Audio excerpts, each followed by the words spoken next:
Welcome to Looking Glass Project. Selamat datang kembali di Looking Glass Project. Pada hari ini kita akan menjawab beberapa pertanyaan-pertanyaan dari teman-teman nih. Nah, jadi kalau kamu yang punya pertanyaan, nanti kamu bisa komen di bawah. Ya kan kita buatkan video untuk menjawab pertanyaan.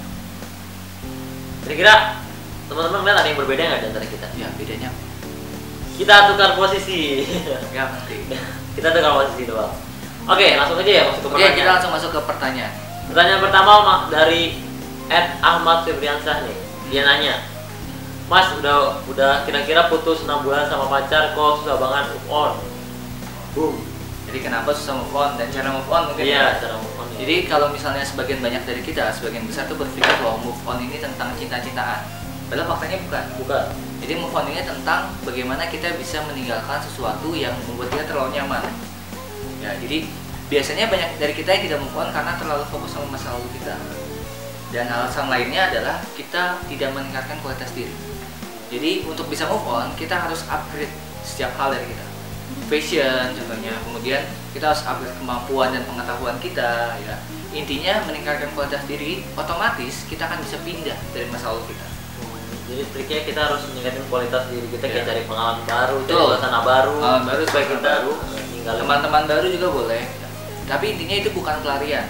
Tapi itu cara memang kita sadar bahwa kita butuh belajar, dan dengan belajar itu kita bisa meninggalkan hal yang lama. Boom. Oke, langsung ke pertanyaan kedua nih dari Nisha Dwi Cahyadi. Dia nanya, kenapa sih susah banget keluar dari zona nyaman, gitu-gitu aja kerjaannya setiap hari? Boom. Biasanya orang keluar dari zona nyaman karena dua alasan. Yang pertama itu karena krisis, contohnya dipecat, diputusin, kemudian mungkin ada orang yang dikasihi meninggal, bisa gagal, bisa. Jadi dia tuh perlu segala sesuatu yang hancur baru dia bisa pindah.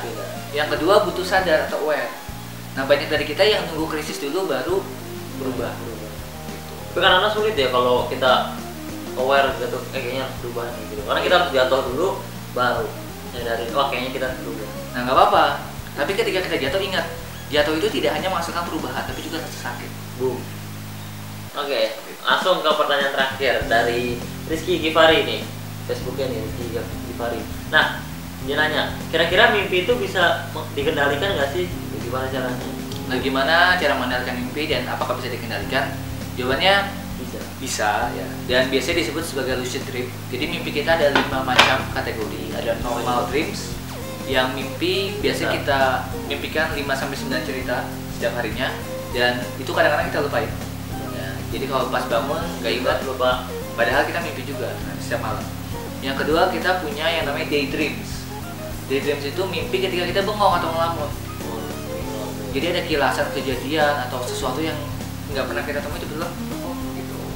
Ya, mungkin sering kita ngalamin juga. Yang ketiga ada vivid dreams.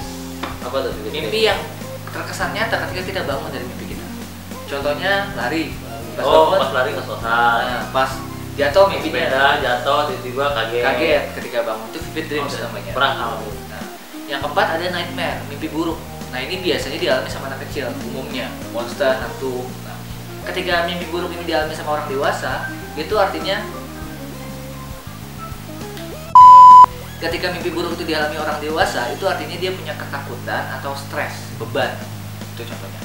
Nah, berikutnya yang terakhir adalah lucid dream. Apa itu? Mimpi yang bisa kita kendalikan. Wah, seru banget tuh. Biasanya ada 2 teknik paling dasar. Apa aja? Yang pertama dari reality check. Reality check. Nah, ini menyadarkan atau setidaknya membuat kita mengenali perbedaan antara mimpi dengan bangun. Biasanya lewat cubit-cubit. Oh iya, kayak ya mimpi nggak nih ya, mimpi nggak nih Terus ya? lihat jamnya, bergerak kan, terus nahan napas gitu ya.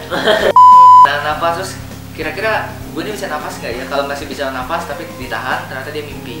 Atau bisa juga buat coretan di jarinya. Ketika tidur dia lihat jari tangannya, telapak tangan, buat coretan di telapak tangannya. Ketika dia bangun, dia lihat apakah ada coretan atau tidak. Yang kedua lewat dream journal atau membuat catatan mimpi. Nah, gimana tuh?